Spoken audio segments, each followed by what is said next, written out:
What about telling a story about someone else? They do not always have to be about you and your own experience. But if the story is not about you, you still have to wrap yourself around the story as the storyteller. More specifically, think about bookending yourself around the story that you're sharing.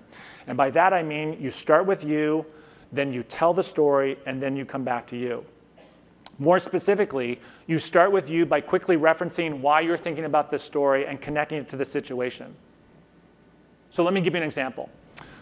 Let's say I'm having a meeting with a team on a project that we're working on, and the project's not going very well. So we're having like a come to Jesus meeting on this project. At the start of the meeting, I would say, hey, team, listen, we're here to talk about Project Atlas. It's not going well. You know it. Everyone knows it. And we're going to take the next 2 hours, and we are going to get this project back on track.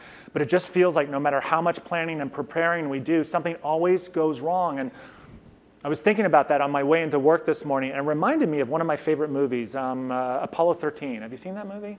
That's it. So I just took 20 seconds to reference the story and why I'm bringing it into that situation. Then I would tell the story of Apollo 13 through my own lens, my own memory. And here's the important thing. Once you do that, you've got to come back to you. You have to talk about the impact that story had on you and very clearly say the impact you wanted to have on your audience. You know, when I think about Apollo 13 and actually the true story that inspired that movie, it reminds me that no matter what goes wrong with an initiative, and something's always going to go wrong, there is nothing we can't fix as long as we stay calm and work together as a team. And that's what we're going to do right now. So I'm just wrapping it up in a bow and putting that other bookend around the story.